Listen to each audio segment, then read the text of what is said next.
to low density residential. Staff would recommend approval of ordinance 22-14. I'd be happy to answer any questions. Any questions from this commission? No? This is a public hearing, so we will open the public hearing if anyone wishes to speak. Seeing none, we will close the public hearing. We need a motion. Move to approve ordinance 22-14 with staff recommendations. Okay, do we have a second? Second. We have a motion, we have a second. All in favor signify by saying aye. Aye. Opposed? Motion carried unanimously. Ordinance 22-15. Ordinance 22-15, an ordinance of the city of Winter Garden, Florida, rezoning multiple parcels of land being approximately 48.07 plus or minus acres located east of Southwest Crown Point Road, west of State Road 429, east of East Maple, and south of East Plain Street from Orange County R2 Residential District to Kent City R4 Residential District, providing for suitability, providing for an effective date. Thank you. Yes, sir. This is the same area that the city annexed through the interlocal agreement, and we would recommend approval of ordinance 22-15 to zone these properties R4. Okay. Answer questions. Questions from the commission? Yeah, I'll go ahead and start again. So, last meeting we talked about this before, and I had concerns about the R4 district becoming R2 more appropriate for future use, although it would obviously create some barriers with zoning and variances, and we would acknowledge those. But to the fellow Christians, I look back in our historic district here in District 1, the board took action back in the 1980s to zone that entire area R2. And, as we look back in hindsight of that, maybe that wasn't the best move for us. Some areas should be R2, some areas should have been R1. Putting an R2 on there has put some stress on us and made it more difficult to manage some of those areas. We've had to do it through a lot more labor within city staff. So as I look down the road, 20, 30, 40 years down the road, and what that could mean, what the impact is, I look back at what this board did 30 years ago and the impact it had on us now. So I do think the wiser path is to use an R2 district across there so that we can improve those lot sizes over time, as opposed to keeping them in the very restrictive boundaries that they are today. So that's generally where I lean. I certainly applaud staff's work, so it's no counter against the staff's recommendation. I just think that an R4 zone or an R2 zone would make more sense for future use. Any other comments? So Steve, in the R4, we're going to allow 50-foot wide lots. R4 allows 50-foot wide lots, am I right? The majority of them out there are 50-foot wide, and so that's why we went that route. Yeah, and that creates a level of bureaucracy for anybody that may be trying to get a permit. They would have to probably come in and apply for variances, or if for some reason the house was torn down on a 50-foot wide lot, they would have to acquire more property for them to build under an R2, so that's why we also recommend R4. And I think as we talked the last meeting, the concern also was the cost Yes. and what we're doing to the, to the neighbors. I think that's the big issue, I guess, that I come back to. Certainly I always like bigger lots, but doesn't always work. And I can see both points are valid. Yeah. You're certainly, Yours there's is nothing too. wrong with either approach. Yeah.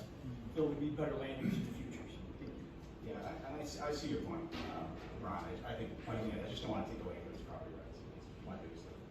Okay. Okay. This is a public hearing. We will open the public hearing if anyone wishes to speak.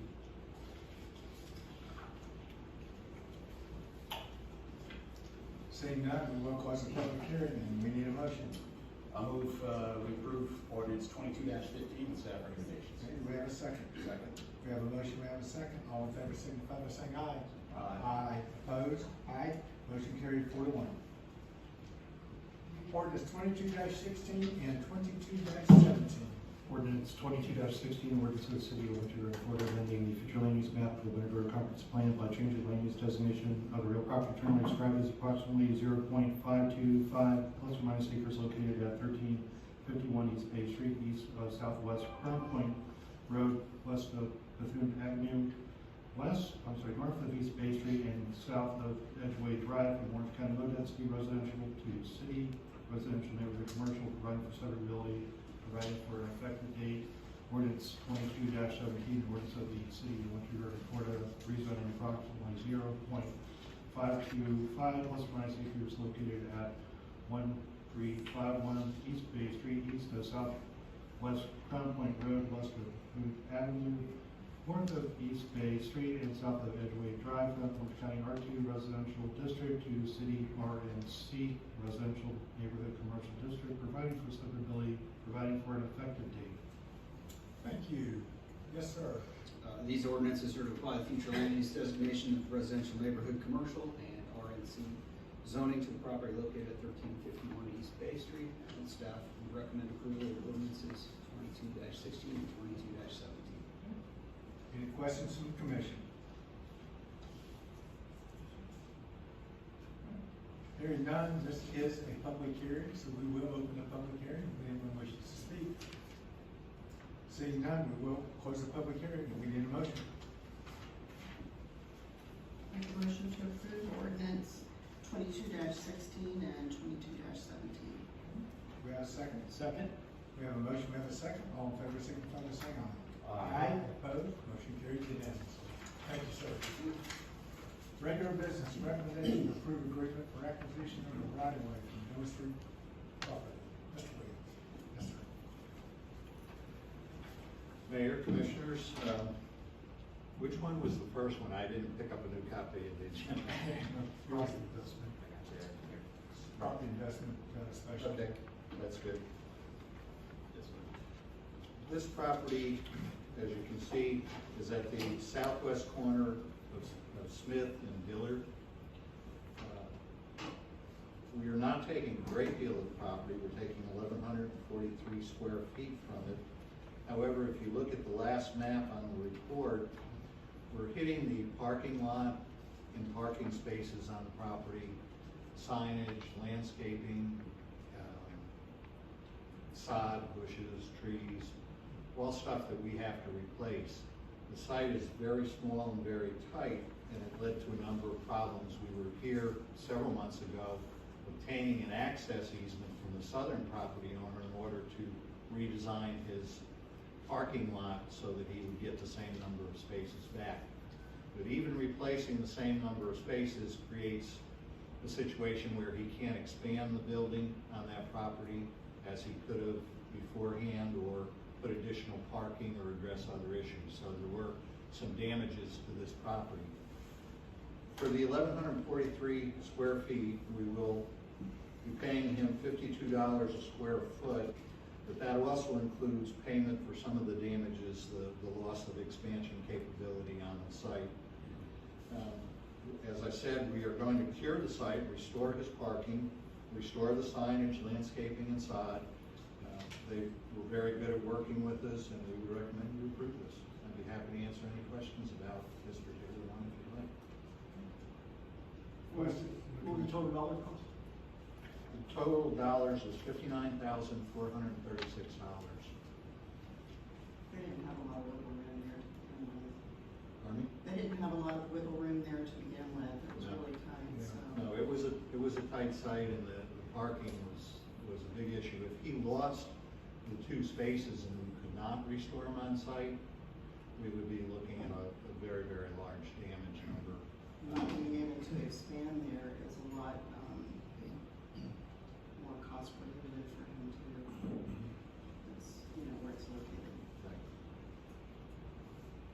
On item 3, closing costs, said the city will pay up to 1% of reasonable attorney fees.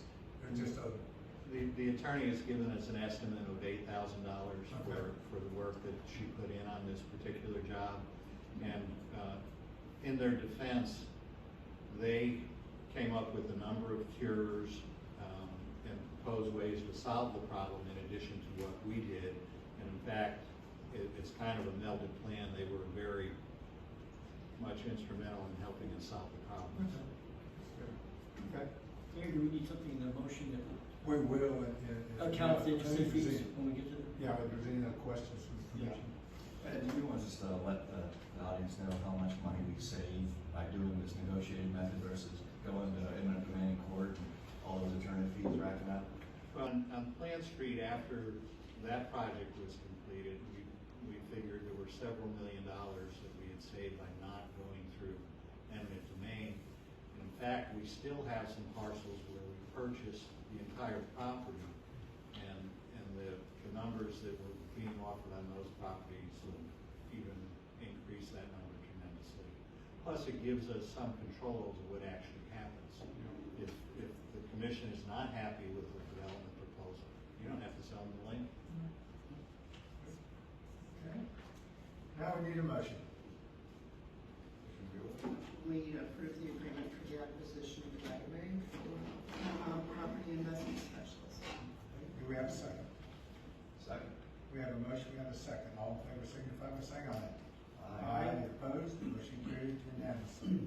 You may move on to the next one, Mr. Williams. From Dillard Street, Story Road Investment Group. This is the Winter Garden Diner parcel at the southeast corner of Dillard and Plant. This took 2.5 years of negotiations. Steve and Tanya both had to get involved in the end to get this project to get before you. It was not an easy one to work out. There's a very small taking of a portion of the landscaping along the frontage where the curve of the roundabout will be. It did impact one parking space on the property. To resolve this with the property owner, we've agreed to repave and restripe the front parking lot and the back parking lot. While we can probably recapture that space in the front, we definitely can do it in the back. There is a dirt area that will provide an extra 2 or 3 spaces, so he's being made whole on the parking. We'll have to be replacing landscaping. We're going to have to move his sign, which will interfere with the visibility at the center, and he's fine with that, to make it better for the visibility for vehicles using the turn there. We will be installing some visibility lights on the back wall of the building over the parking area. We're going to be doing some improvements to the dumpster enclosure, which there's been a major problem with our garbage trucks and getting in and out of that, causing damage to it, so we're going to try and resolve that as part of this. And we'll be paying them $50,000 to resolve this particular case. As I said, it wasn't easy. It's been a 2.5-year project. The property owner had been requesting $150,000 in addition to all of these improvements. And as I said, it took additional staff to get it to where we're at today, to try and get it resolved. Good work, Ed. Total cost? In all of this, has there been any discussion about East Bay Street? That's just, is that going to help, or is that going to make it worse, the roundabout there? I don't think it'll make any difference at all. One way or another. And part of this parking encroaches onto the right-of-way for East Bay. Yeah. We believe that can stay there. We don't have to move that and still be able to do traffic. With the roundabout, there'll be a lot less traffic using Bay Street. Yeah. Okay. Good. Hey, any questions from the commission? And thank you for the work, sir. Long time coming. We need a motion. Make a motion to approve the agreement for acquisition of right of way from Dillard Street and Story Road Investment LLC. Do we have a second? Second. We have a motion, we have a second. All in favor, signify by saying aye. Aye. Any opposed? Motion carried unanimously. Thank you very much. Formal procurement process of work purchase order to Advantage Courts LLC. That was it. You have that? I'm right. Yes, sir. He walked off, so I said somebody else must be. Different Williams. Okay. No, I didn't read city manager. See, I just saw I was reading Williams. No. So where's he going? We're requesting a regular formal procurement process of award purchase order to Advantage Courts LLC to convert one of the tennis courts at Veterans Park to 3 additional pickleball courts, and also along with that resurface and realign the entire court area of the existing pickleball courts and tennis courts, in addition to adding some fencing, sports barriers, and the replacement of an aging windscreen. These funds were included in this this year's operating budget. The total cost is $59,885. We attempted to get 4 different contractors to bid on them. 2 of them wouldn't touch it. One was many weeks out, and this gentleman said, I'll be happy to come and start as soon as possible, and we want to capitalize on the opportunity to do the work in the summer months when there's not as much activity out there. So staff would request a waiver in the form of procurement process and awarding the purchase order. Be happy to answer any questions. Questions from the commission? I don't think, I don't think heat affects pickleball players, they seem to be out there all the time. I'm just trying to understand 3 instead of 4. You know, there, I didn't understand the logistics, but oh well. It's a lot number. Is this making our pickleball consortium a little happier? Yes, or is I it- think, it's an interim solution, They're on until board. such time that we can kind of take a holistic approach. It will help them. Yeah. And they're aware of this? They are aware of it, yes. Okay, any other questions? We need a motion. Motion to approve purchase order to Advantage Court LLC for $59,885. Do we have a second? Second. Motion is second. All in favor signify by saying aye. Aye. Opposed? Motion carries unanimously. Thank you. Matters from citizens of Winter Garden. Yes, Mayor, we have Laura Loomer.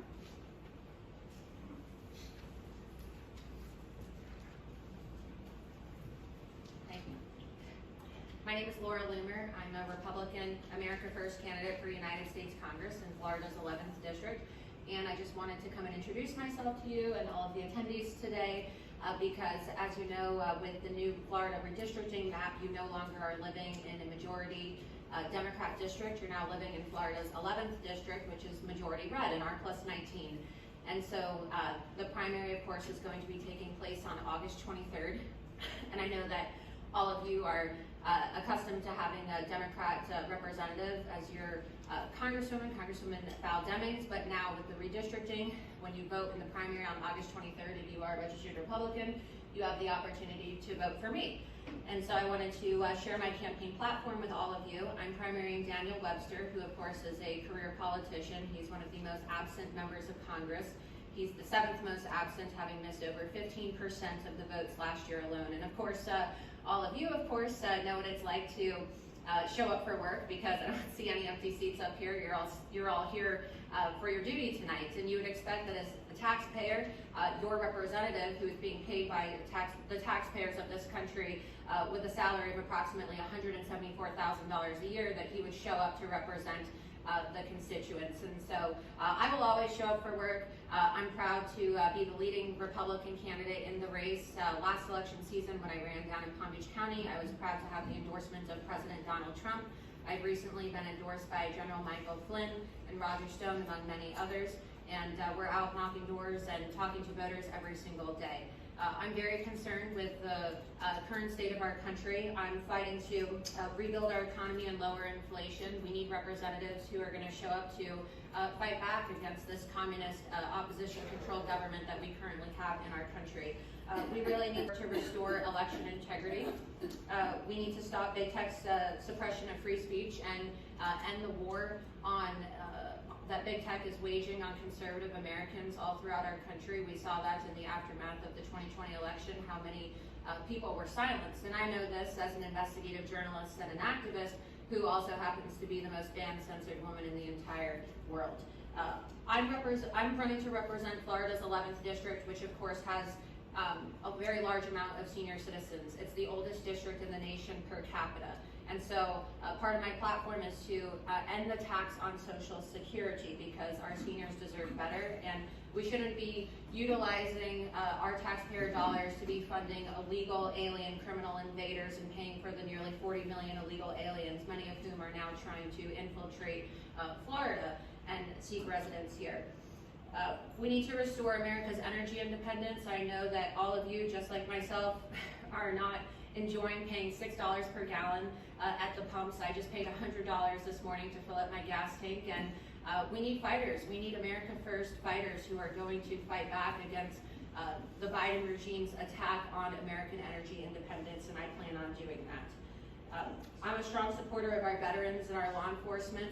District 11, which of course you are now members of, residents of, constituents in, due to redistricting, has the largest amount of veterans of any district in the entire state of Florida. There's over 17,000 veterans who live in District 11, and so I'm committed to supporting our veterans and supporting our law enforcement. I just got done meeting with police officers in Claremont this morning, and we need to do more to protect our law enforcement, something that I know Val Demings and her husband, of course, aren't really too fond of, given the fact that they have supported the Black Lives Matter movement in the past and the defunding the police movement. I know that's something that she's trying to retract, but screenshots are forever. I'm also proud to say that I'm proudly pro-life. I'm also in support of protecting parental rights. Florida's new 11th district includes the Disney properties, and so Disney's no longer going to be able to get away, of course, with sexualizing our children and pushing dangerous LGBTQ agendas on children. And as you know, due to many of the sexting operations that have happened in the state of Florida over the last few months, there always happens to be a Disney employee that gets caught up in these pedophile sextings. And so, as the next Congresswoman for Florida's 11th district, I'm committed to protecting our children from Disney's woke agenda and making sure that parents have the final say over their children and their children's rights, not woke corporations like Disney, who seem to think that they're more powerful than any elected body in this state.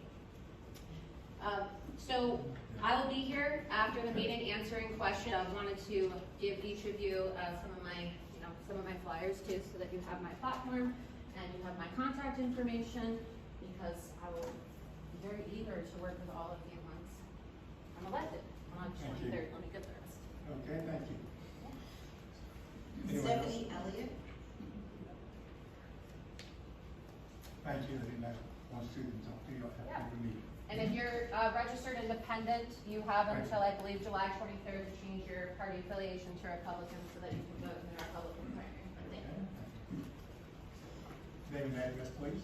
Hi, my name is Stephanie Elliott. I live on Masthead Landing, Stony Brook West. I am part of the Garden Theater. I am the production stage manager and current company manager. I'm very proud to work there. We have done a lot of important work regarding diversity and inclusion within not only our cast, but also our teams. We really hold that dear to us.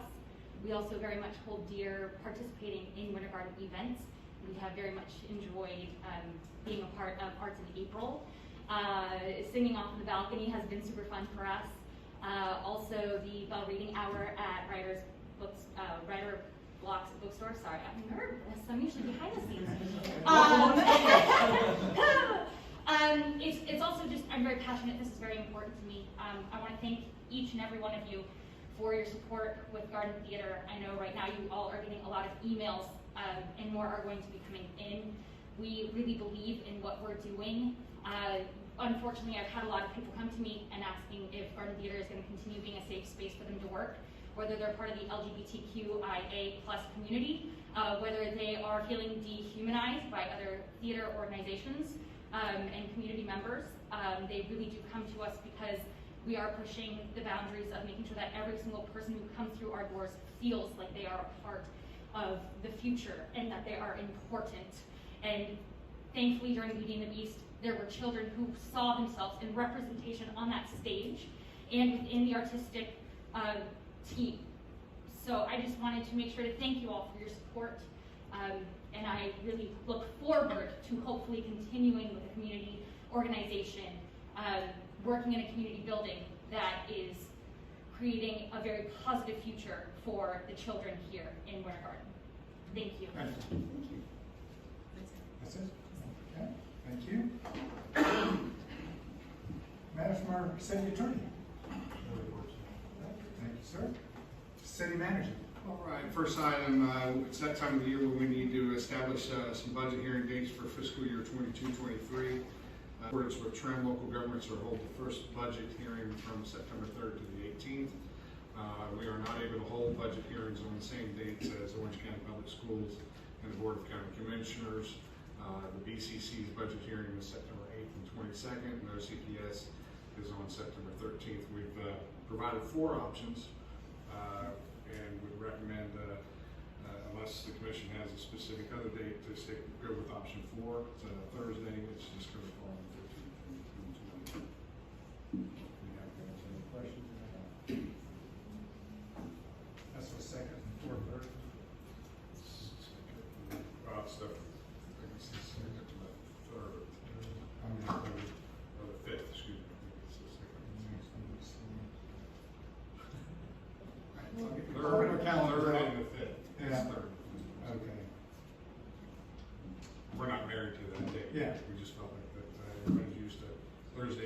Yeah, I mean, that's fine with me, and everybody look at their calendar and see. I'm open to whatever the other members feel best. So, can everybody make them? Or you want to just take time to look and send back to the city manager? You be okay with that, sir? Yeah. That'd be easier. It would be easier. Okay, so everybody look and, you know, about early next week, that's okay. If we haven't heard from you, we'll call you. Go pick a date. Okay. Second item on the list is resolution 2208. Resolution 22-08, a resolution of the City Commission of the City of Winter Garden, Florida, adopting a statement recognizing diversity, equity, and inclusion. Resolution 2208 recognizes that diversity is an integral part of our culture, history, and identity. It's essential to a thriving community, and further recognizes that Resolution 2208, the invaluable benefits that different people and perspectives will have on our future. Staff would recommend approval of Resolution 2208. Be happy to answer any questions you may have. Any questions from the commission? Just a comment, I know the mayor and city manager worked on it, it's hard to get this right, and we appreciate all the work. Just one comment. When we say equity, I'd like to change that to equality. I think equity is kind of hard to quantify, and equality more clearly defines our objective. I like that idea. Okay. So we change that to equality. Everybody's okay with that? No objection? Okay. Any other comments? Need a motion? So moved. Second? Second. A motion, we have a second. All in favor, signify by saying aye. Aye. Opposed? Motion carried unanimously. Here tonight, but she did want to thank everybody for the Juneteenth celebration. She said that was a great success. Unfortunately, I couldn't go. But she said the city's support was tremendous. We really did appreciate all the help. And it went very well. Also, we had just kind of an update on East Winter Garden and Wendell, our Pied Piper of East Winter Garden. We had a good meeting today with the Magic Gym. John arranged a meeting with the county, and we're really making some progress of getting a safe place where Wendell can take these kids and play basketball and have other activities and things like that, particularly from East Winter Garden. We've had kind of a maybe not so much integrated relationship with the Magic Gym, but it's hopefully getting better, and we'll be having more events there and more involvement with the community. That's it. Okay, thank you. Commissioner Mueller. Just welcome a new business in town here, the Orange Crate opened where Fat Mike's Chicken was. So they were former owners of Winter Garden Pizza, which are Lily and Leah. Leah have come back to town from Tennessee. They were the original, so we're Go Orange Crate. yeah, so we're glad to have them back and some home cooking. There you go. Okay. Commissioner Bennett. No matters. I will like to thank the Blue Grow ladies, Duke Energy. And probably coming from me, that's something, as much as I fuss about Duke Energy. But I do want to thank them. I will use the verbiage I can pronounce, the big trumpet tree. But they're planting, I think, about 250 of them all around my garden. And I think that's going to be really good. So I want to thank Laura, her staff, and all Winter Garden staff, and for setting that up, and the Blue Grow ladies for all that they do for our community. I think at the end it's going to be great. With that, we will adjourn.